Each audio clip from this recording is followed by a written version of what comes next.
ఒకప్పుడు ఇద్దరొద్దు ఒకరు ముద్దు అనే నినాదం దేశమంతా వినిపించేది.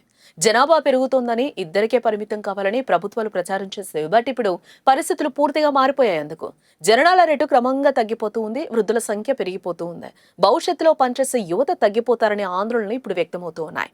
దీంతో చాలా దేశాలు జనాభాను పెంచే దిశగా అడుగులేస్తూ ఉన్నాయి. ఇప్పుడు అదే తరహాలో ఆంధ్రప్రదేశ్ ప్రభుత్వం కూడా కొత్త ఆలోచనతో ముందుకొచ్చింది. ముగ్గురు లేదా అంతకంటే ఎక్కువ మంది పిల్లలున్న దంపతులకు నగదు ప్రోత్సాహకం ప్రకటించడం ఇప్పుడు రాష్ట్ర వ్యాప్తంగా చర్చనీయాంశంగా మారింది. ప్రపంచ జనాభా దినోత్సవం సందర్భంగా రాష్ట్ర వైద్య ఆరోగ్య కుటుంబ సంక్షేమ శాఖ ప్రత్యేక కార్యక్రమాలను అయితే ప్రారంభిస్తోంది. ప్రతి ఏడాది జూలై 11న ప్రపంచ జనాభా దినోత్సవం నిర్వహిస్తారు. ఈ సందర్భంగా జూలై 11 నుంచి 18వ తేదీ వరకు రాష్ట్ర వ్యాప్తంగా అవగాహన కార్యక్రమాలు చేపట్టాలని ప్రభుత్వం కూడా నిర్ణయించింది. గ్రామాల నుంచి పట్టణాల వరకు ర్యాలీలు, సమావేశాలు, ఆరోగ్య శిబిరాలు నిర్వహించనున్నారు. పిల్లల మధ్య ఎడం పాటిద్దాం, ఆరోగ్యవంతమైన సంతోషకరమైన కుటుంబాన్ని నిర్మిద్దాం అనే నినాదంతో ఈ కార్యక్రమాలు అయితే కొనసాగుతూ ఉన్నాయి.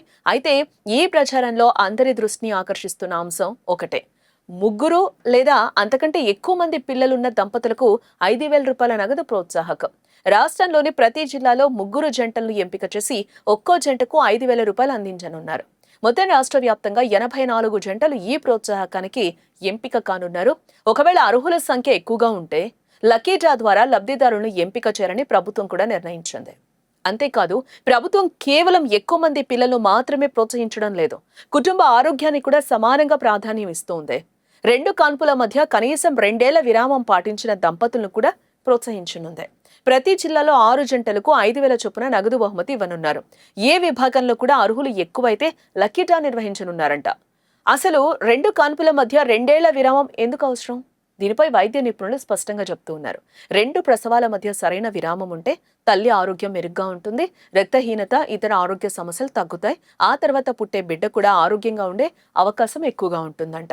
ఆరోగ్య శాఖ అంచనాల ప్రకారం చూస్తే ఈ విధానం పాటిస్తే మాతృ మరణాలు దాదాపుగా 30% వరకు, శిశు మరణాలు 10% వరకు తగ్గే అవకాశం ఉందని అధికారులు కూడా చెప్తూ ఉన్నారు. అందుకే ఈ అంశంపై ప్రత్యేక అవగాహన కార్యక్రమాలు కూడా చేపడుతూ ఉన్నారు.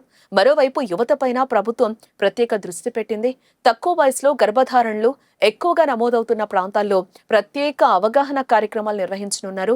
ప్రసవానంతరం ఉపయోగించే గర్భనిరోధక పరికరాలు, అంతర ఇంజెక్షన్, కుటుంబ నియంత్రణకు సంబంధించిన ఇతర పద్ధతులపై మహిళలకు వివరించనున్నారు.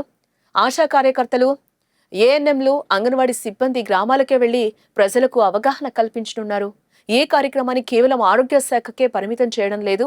పంచాయతీరాజ్ శాఖ, పురపాలక శాఖ, మహిళా శిశు సంక్షేమ శాఖ, స్వయం సహాయక సంఘాలు, ఆశా కార్యకర్తలు, అంగన్వాడీ సిబ్బంది ఇలా అనేక శాఖలను ఇందులో భాగస్వామ్యం చేస్తూ ఉన్నారు. ప్రజల్లో ఆరోగ్యకరమైన కుటుంబ వ్యవస్థపై అవగాహన పెంచడమే ప్రధాన లక్ష్యమని కూడా ప్రభుత్వం చెప్తూ ఉంది. అంతేకాదు, ఈ కార్యక్రమాలను సమర్థవంతంగా నిర్వహించే వైద్యులు, ఆరోగ్య సిబ్బందిని కూడా ప్రభుత్వం ప్రోత్సహించనుంది. వారికి నగదు పురస్కారాలు అందించనున్నారు. రాష్ట్ర వ్యాప్తంగా ఈ కార్యక్రమాల నిర్వహణ కోసం ఇప్పటికే 56 లక్షల రూపాయల విడుదల చేసినట్లుగా కూడా నిధులు అధికారులు తెలిపారు. అయితే ఈ ప్రకటనపై భిన్నాభిప్రాయాలు కూడా వినిపిస్తూ ఉన్నాయి. కొందరు తగ్గుతున్న జననాల రేటు దృష్ట్యా ప్రభుత్వం తీసుకున్న ఈ నిర్ణయం సరైందేనని అంటుంటే, మరికొందరు మాత్రం కుటుంబ పరిమాణం కంటే పిల్లల విద్య, ఆరోగ్యం, పోషణపై మరింత దృష్టి పెట్టాలని అభిప్రాయపడుతూ ఉన్నారు. ఇంకొందరేమో ఇది కేవలం అవగాహన కార్యక్రమంలో భాగంగా ఇచ్చే ప్రోత్సాహకమే తప్ప ప్రతి ముగ్గురు పిల్లలున్న కుటుంబానికి 5,000 ఇవ్వడం కాదని గుర్తు చేస్తూ ఉన్నారు. మొత్తానికైతే ఒకప్పుడు ఇద్దరే ముద్దు అన్న ప్రభుత్వ నినాదం ఇప్పుడు ఆరోగ్యకరమైన కుటుంబం, సమతుల్య జనాభా వైపు మారుతూ ఉంది. మారుతున్న జనాభా పరిస్థితులకు అనుగుణంగా ప్రభుత్వాలు కూడా తమ విధానాలను మార్చుకుంటున్నాయనే విషయాన్ని ఈ తాజా నిర్ణయం అయితే స్పష్టంగా చెప్తుందని చెప్పుకోవాలి. ఇప్పుడు ఈ కార్యక్రమం ఎంతవరకు ప్రజల్లో అవగాహన పెంచుతుంది, ఎలాంటి ఫలితాలు ఇస్తుంది అన్నది కూడా రానున్న రోజుల్లో చూడాల్సింది.